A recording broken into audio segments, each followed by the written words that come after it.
Parlons de cette pleine lune qui nous promet une énergie fluide, ouverte et beaucoup plus agréable que la moyenne des pleines lunes qui viennent d'arriver ces derniers mois.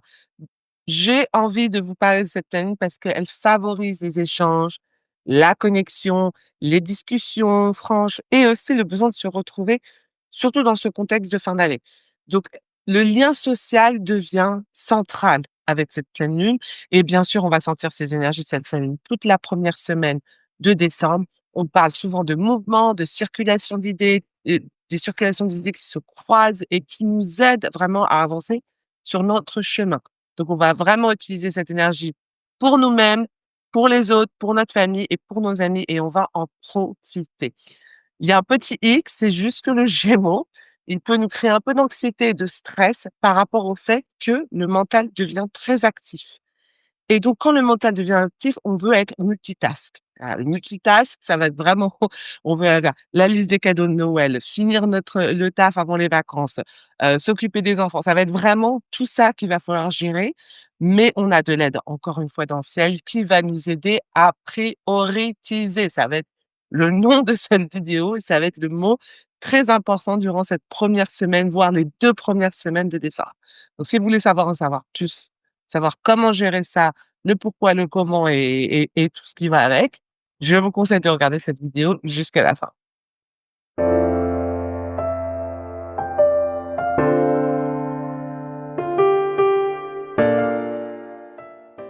Donc coucou tout le monde, me revoilà dans cet épisode de The Cosmic Vibe. Je suis Karima, je suis votre astrologue et votre tarologue et aujourd'hui nous allons plonger ensemble dans cette énergie de la pleine lune du Gémeaux qui va arriver le vendredi 5 décembre à 13h13 à 13 degrés du signe du Gémeaux et donc ça cette lunaison, elle va nous vraiment mettre en lumière. Donc le soleil, c'est une opposition, une pleine lune, hein. Le soleil, il oppose la lune et vraiment vient illuminer la lune, donc nos émotions sont en ébullition, nos corps sont en ébullition et donc cette lunaison, elle vient vraiment, nous mettre en lumière, ce soleil vient vraiment mettre en lumière nos relations à nous-mêmes, nos relations au monde et comment on connecte avec les gens autour de nous. Avant de parler de tout ça, j'ai envie de faire une petite annonce. Je voulais vous dire qu'il n'y aura pas de vidéo entre décembre et mars, jusqu'au 30 mars. Je fais un break pour des raisons familiales. Je sais que je viens de commencer cette chaîne, mais malheureusement, la vie fait que je dois faire ce break-là et je reviendrai en avril. J'ai beaucoup d'idées par rapport à cette chaîne, notamment à vous présenter comment vous connaître au mieux avec l'astrologie, mais aussi le tarot. Et donc, il y aura plein de nouveautés en plus de ces nouvelles lunes et de ces pleines lunes que je fais tous les mois. Voilà, donc je vous retrouverai en avril après cette vidéo, de cette pleine lune en Gémeaux. Et je vous souhaite plein de bonnes fêtes en attendant parce que je vous verrai pas. Voilà. Reprenons sur cette pleine lune. Donc, on va parler de quoi? On va parler bien évidemment de ce dynamisme, de cet axe, parce qu'on ne peut pas parler du Gémeaux sans parler du Sagittaire. Voilà, c'est quelque chose, c'est l'opposé. Et c'est le soleil est en Sagittaire, la lune est en Gémeaux et donc il y a cet axe dans votre thème astral personnellement qui vient être illuminé et qui est très important de comprendre et de connaître. Donc si vous voulez savoir dans quel domaine de vie cet axe-là se trouve pour vous, vous pouvez toujours voir le lien dans la description sur les horoscopes et je vous montre à peu près dans quel domaine de vie cette lunaison se passe pour vous. Ça peut être dans les relations, dans le travail et cetera. Donc n'hésitez pas à voir cet horoscope après la vidéo. Donc on va vraiment parler de ce dynamisme-là. Qu'est-ce que ça veut dire? Ensuite, nous allons parler deuxièmement, nous allons parler de Mercure qui gouverne cette lunaison. Mercure, c'est quoi? Communication, relations, business. Donc on a vraiment ce Mercure qui tout juste retourne direct, qui était rétrograde, presque tout le mois de octobre et qui retourne direct, donc qui va nous aider à faire la prioritisation dont je vous ai parlé. Je vais en expliquer beaucoup plus tard, mais ça, c'est la deuxième partie de cette vidéo et la troisième, on a un grand triangle d'eau. C'est un c'est un aspect astrologique qui est très beau, qui nous aide beaucoup émotionnellement durant cette période de décembre. Elle est très active durant la pleine lune, mais elle est aussi active tout le mois de décembre et donc je vous laisse vous en parler un tout petit peu. Donc, après vous dire à peu près ce qui va se passer dans cette vidéo, je vais partager mon écran. Comme d'habitude, j'aime bien que vous regardez en même temps de mes explications le thème. Donc voilà le thème astral de cette lunaison. Donc vous voyez que la lune ici, je vais zoomer un petit peu, elle est à 13 degrés du signe, donc elle est à peu près au milieu du signe et en opposition, on a ce soleil en Sagittaire à 13 degrés. Donc il n'y a pas de planète autour très proche. Ça, c'est une bonne chose. On a quand même Vénus à 5 degrés, ce qui est très agréable, et on a Mars à 22 degrés. Je vais pas trop en parler parce que c'est quand même des distances qui sont assez longues, même si elles cohabitent avec le soleil. Je pense que l'impact ne sera pas aussi puissant que, quand on va parler de Mercure ou de ce trigone dont je vous ai parlé d'eau, un peu plus tôt. Donc on va commencer à parler de cette pleine lune. Allez, on clique là-dessus, comme ça vous voyez cette opposition. Donc, quand la pleine lune se forme, lorsque le soleil en Sagittaire, il fait face, donc on a le soleil, on a la saison du Sagittaire, on a le soleil qui fait face à la lune. Cette opposition, elle met vraiment en lumière une dynamique subtile entre il y a une quête de sens et le besoin de compréhension immédiat. Il y a vraiment, avec le Sagittaire, on est en quête de quelque chose. On veut l'aventure, on veut avoir cette vision, on veut comprendre ce qui se passe. C'est peut-être pas le moment parce qu'il y a beaucoup de choses qui se passent dans le ciel et je vais pas rentrer dedans avec toutes les rétrogrades, et cetera. Mais il y a cette quête-là qui est très présente avec le soleil en Sagittaire. Comme je l'ai dit, ça peut représenter tous les domaines, ça dépend de votre thème astral. Et le Sagittaire, il regarde loin. Il cherche une vérité globale, une direction de vie, une philosophie intérieure. Le Gémeaux, lui, à l'opposé, il explore le présent, les nuances, les échanges, le détail au quotidien. Il y a vraiment ça. Mais tous les 2 sont des signes de connaissance. Ils veulent il y a un désir de savoir qui est très important dans ces 2 signes-là. Sur le plan un peu thérapeutique, si on peut dire ça comme ça, il y a ces tensions quand on voit une opposition, parce que c'est juste ça crée toujours des tensions, hein, même si c'est une pleine lune qui est agréable, ça crée toujours des tensions. Cette tension, elle va relever des questions essentielles, comme comment relier ce que je pense et ce que je ressens? Voilà, parce que je pense c'est vraiment dans le signe du Sagittaire, ma vision et cetera. Est-ce que je ressens au quotidien?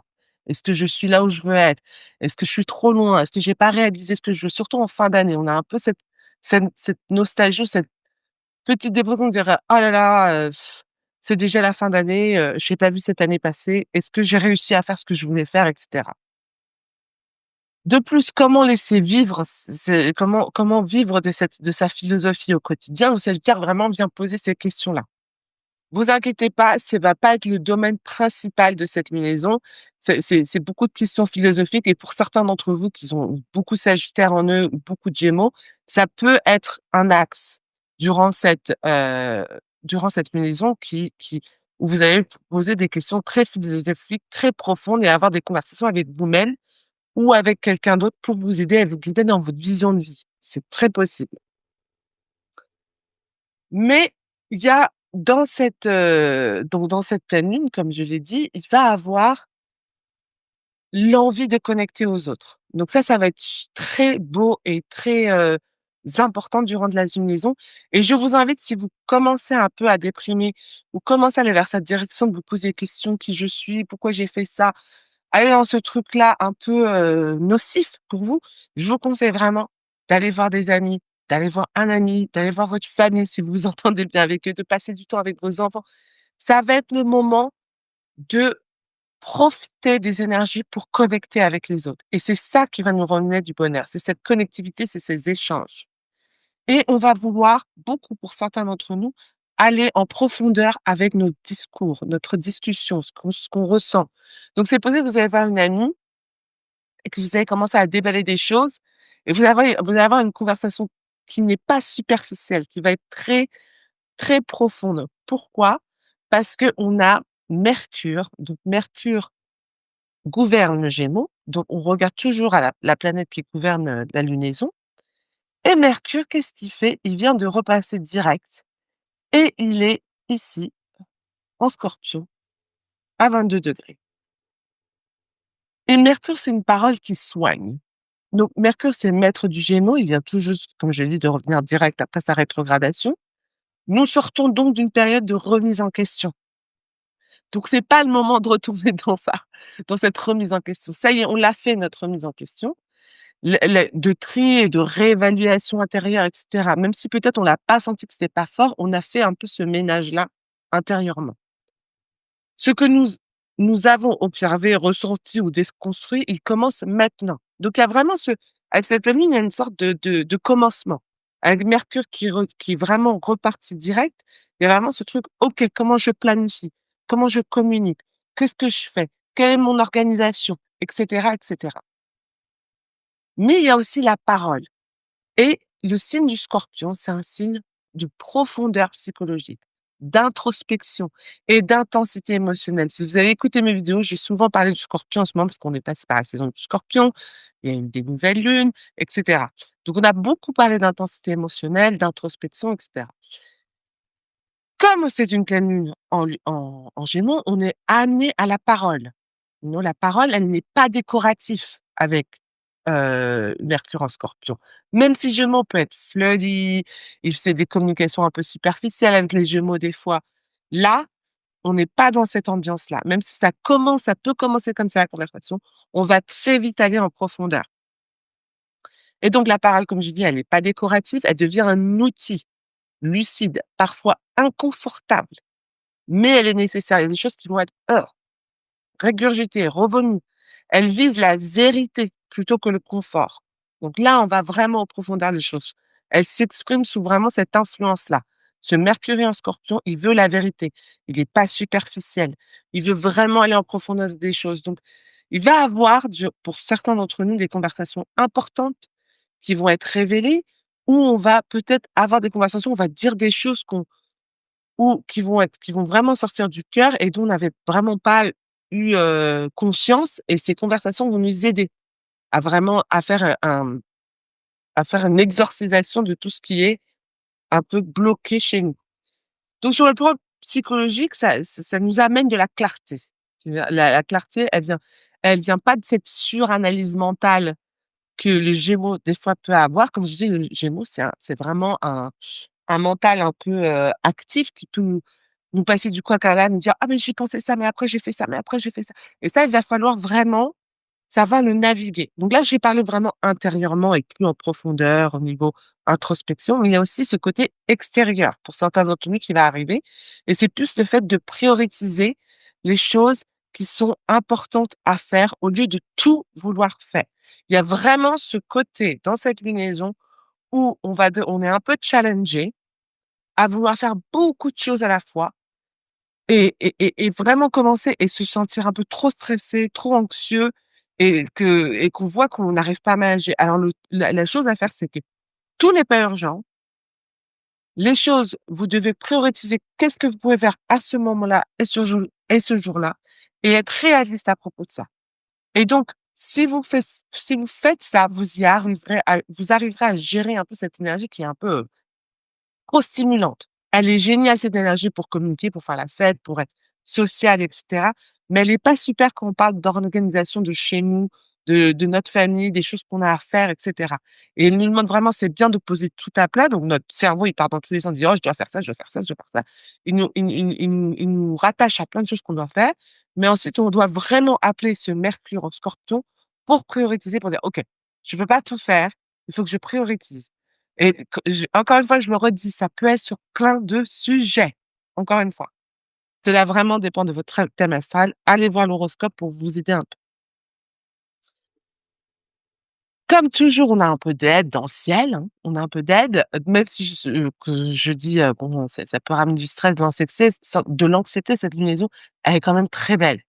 Donc voilà, je viens vous dire un peu la part d'ombre de cette lunaison, mais en réalité, je pense que vous serez plus attirés à faire les bonnes choses que les mauvaises choses, parce qu'il y a vraiment ce pull, ce tir, enfin, vers la compréhension de soi-même en profondeur, et aussi l'organisation de sa vie, de ce que vous avez à faire à l'extérieur, et de pouvoir prioriser vraiment pour pouvoir avoir un peu de clarté mentale. Ça va être le but de cette clarté mentale qui est très nécessaire en cette fin d'année et en même temps, vous pouvez enjouer le fait de vous connecter et de faire la fête ce mois de décembre et je pense que ça va être très agréable.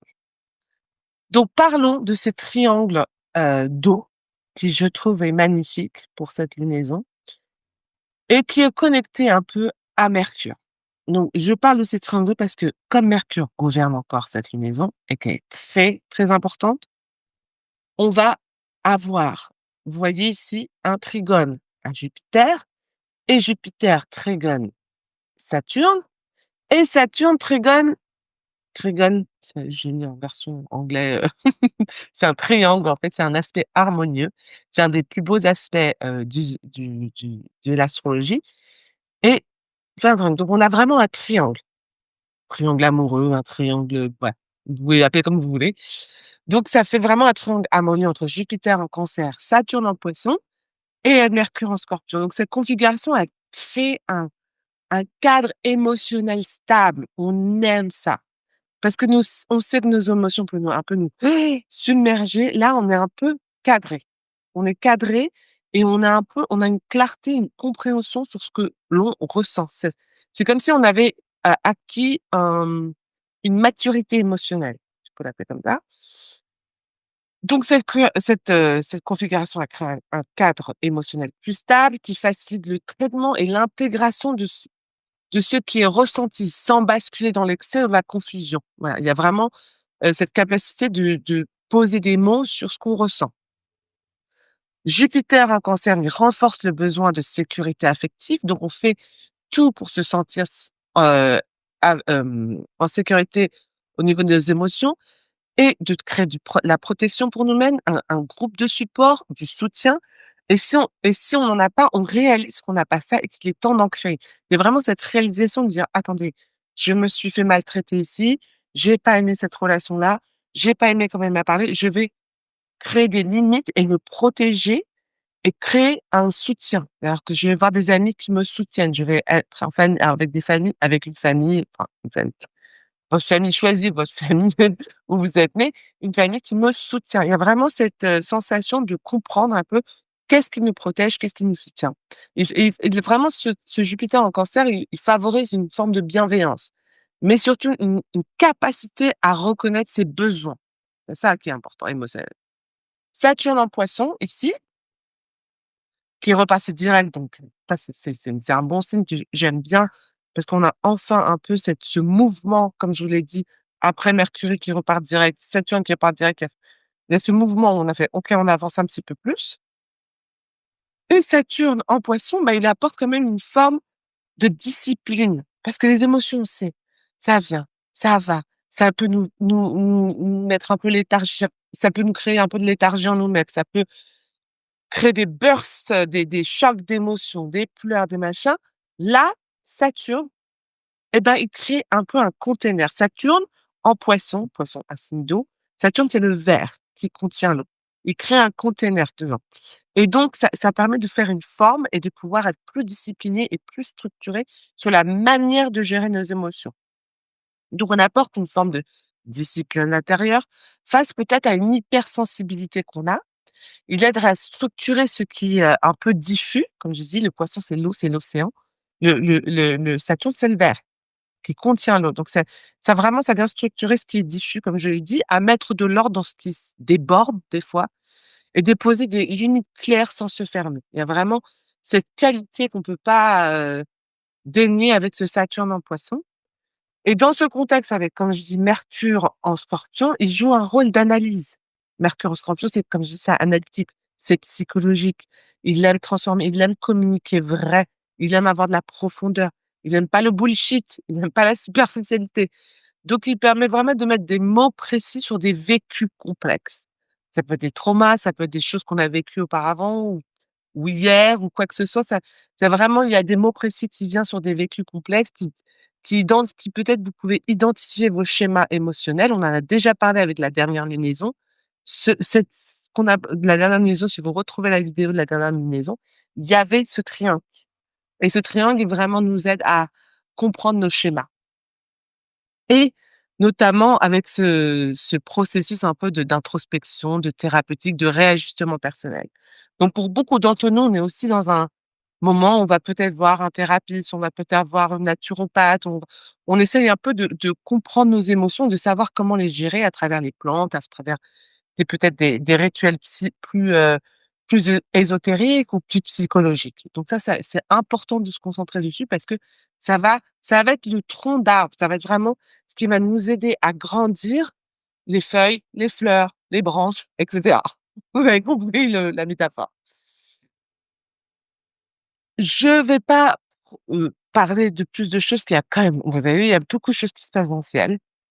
Mais je voulais vraiment vous apporter les 3 importants sujets, donc cet axe Sagittaire, Gémeaux, ce Mercure en Scorpion et bien sûr ce trigone qu'on a entre ces 3 planètes dans les signes d'eau et j'espère que cette vidéo vous a aidé un peu à naviguer. N'hésitez pas à regarder l'horoscope, n'hésitez pas à poser des questions. J'aime toujours vos commentaires et j'aime bien savoir qui regarde les vidéos, quels sont votre ascendant, votre où est votre soleil, où est votre lune.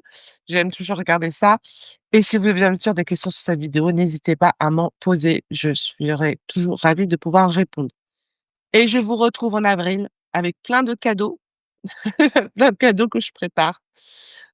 En attendant de, de réouvrir les portes de cette chaîne en avril, 2026 lors de la nouvelle saison astrologique. Bah oui, parce que le saison du Bélier, c'est la nouvelle saison astrologique dans l'astrologie et dans beaucoup de différents pays comme le monde arabe où la nouvelle année se passe lorsque le soleil entre dans l'équinoxe, donc vraiment dans la saison du Bélier qui est le premier signe, du zodiaque. Voilà, voilà, je vous embrasse fort, je vous dis à bientôt et je vous retrouve en avril. Bye bye.